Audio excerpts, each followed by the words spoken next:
दोस्तों आज हम आपसे बात करने वाले हैं कि दोस्तों आप कभी भी आप बाज़ार में जाओ और कुछ भी सामान लो, तो आपने ये इस बात पे बहुत ज़्यादा गौर करा होगा कि उस सामान पे ज़्यादातर एक ही चीज़ देखने को मिलेगी, मेड इन चाइना।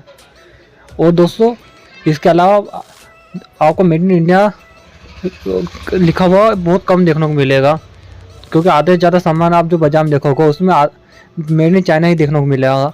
ऐसा इसलिए कि आज के टाइम पे बाज़ार में हर चीज़ चाइना से ही आ रही है और पूरे बाजार पे चाइना का ही कब्जा है।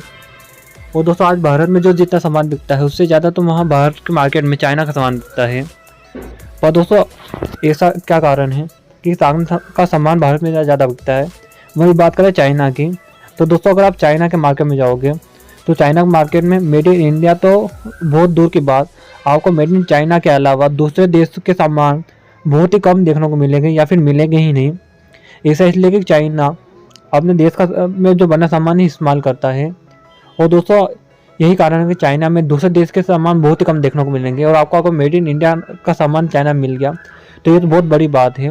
पर आखिर क्या कारण है कि दोस्तों इंडिया का जो सामान रहता है इतना महंगा रहता है, वो आखिर इतना सस्ता सामान क्यों नहीं बनाता चाइना के बराबर। दोस्तों आपको तो पता ही होगा कुछ भी सामान बनाना है तो उसको बनाने के लिए मजदूर चाहिए, और दोस्तों जितने ज़्यादा महंगे मजदूर होंगे उतना ही खर्चा उसके सामान पे भी लगेगा, उसकी कीमत पर जो चाइना की बात करें तो चाइना अपने सस्ते मजदूरों के लिए पूरी दुनिया में प्रसिद्ध है।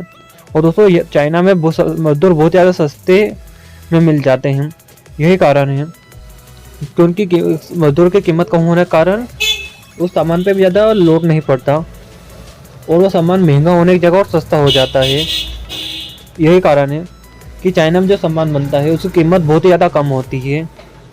और दोस्तों चाइना एक बहुत बड़े अमाउंट पे भी बनाता है, ये तो आपको पता ही है, क्योंकि उसको पूरी दुनिया में एक्सपोर्ट करना है और आप ज़्यादा अमाउंट बनाने से वो उसकी कीमत यूँ भी कम लगती है। इसके अलावा दोस्तों जब एक रिपोर्ट आई थी उसके अनुसार सबसे ज़्यादा प्रोडक्टिव ग्रोथ करने में चाइना नंबर 1 पे आता है। दोस्तों चाइना 2.8% की ग्रोथ के साथ दुनिया में नंबर 1 पे आता है प्रोडक्टिव ग्रोथ के साथ। दोस्तों यूएस जैसा देश केवल 0.5% की एवरेज ग्रोथ के साथ ही काम कर रहा है और चाइना नंबर 1 पे आता है। दोस्तों इसके अलावा चाइना में कई सारी चीज़ें देखने को मिल जाएगी जो कि प्रोडक्ट में काम आती है। और दोस्तों बात करते हैं चाइना की एक और खूबी के बारे में कि दोस्तों चाइना जो रहता है वो एक चीज़ के लिए बहुत ज़्यादा प्रसिद्ध है, डुप्लीकेट बनाने के लिए। दोस्तों आज के समय आपको दुनिया में हर सामान की डुप्लीकेट कॉपी देखने को मिल जाएगी।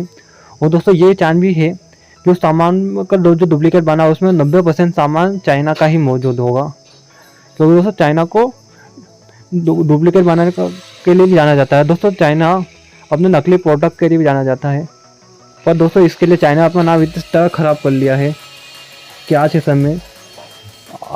समय अगर कोई भी अगर सामान लाता है, फिर भले वो कहाँ का भी, इंडिया का हो, यूएस का हो, जापान का हो या फिर कहाँ का भी हो, अगर वो ख़राब हो गया तो लोगों के मुंह से पर एक ही बात निकलेगी कि चाइना का ले आया, क्योंकि चाइना ने जो अपने रिप्यूटेशन वो इतनी ज़्यादा ख़राब कर ली है कि लोगों के जापान पर एक ही नाम आता है कि चाइना का सामान ले आया। और यही दोस्तों चाइना का कारण है उसका नाम ख़राब होने का। पर दोस्तों चाइना अपना नाम भले कितना भी ख़राब क्यों ना कर लिया हो, पर आज के समय वो एक्सपोर्ट और में सबसे आगे हो। दोस्तों आज के समय मैन्युफैक्चर में उसकी टक्कर कोई नहीं दे पा रहा है। दोस्तों यूएस जैसा बड़ा देश भी उसके सामने कुछ नहीं है आज के टाइम पे।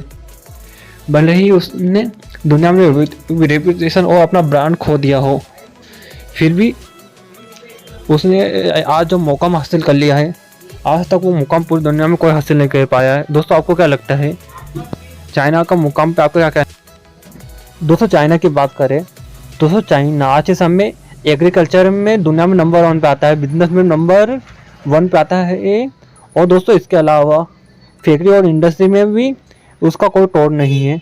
वहीं बात करें इंडिया की, दोस्तों इंडिया एग्रीकल्चर में भले आज हमारे देश में कितने भी बड़ी बड़ी बातें हो जाए, पर वो एग्रीकल्चर में चाइना से बहुत ज़्यादा पीछे है। और बिजनेस और इंडस्ट्री में तो चाइना का उसका मुकाबला दूर दूर तक नहीं है।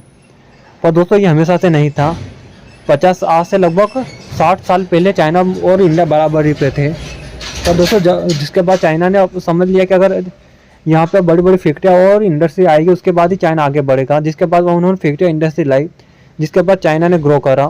पर दोस्तों इंडिया की बात करें तो इंडिया में आज भी लगभग देश की एक बहुत बड़ी आबादी बेरोज़गार है। और दोस्तों आज के समय जो युवा पीढ़ी है, जो देश का भविष्य रहता है, वो आज के समय भले कितना भी पढ़ लिख ले पर उनको नौकरी नहीं मिल रही है और वो बेरोज़गार घूम रहे हैं। यही कारण है कि आज के समय लाखों लोग भारत छोड़ विदेशों में जा रहे हैं रोज़गार के लिए। लेकिन अगर दोस्तों भारत में बड़ी बड़ी इंडस्ट्री और कंपनियां भारत में आ जाए तो जो लाखों युवा लोग हैं वो भारत छोड़कर इंडिया में ही रहना शुरू कर दे और यहीं पे काम करें, जिससे देश की तरक्की होगी। और दोस्तों यही भारत सरकार को करना चाहिए, पर वो अभी तक इस पे कोई कदम नहीं उठाया है। आपको क्या लगता है दोस्तों?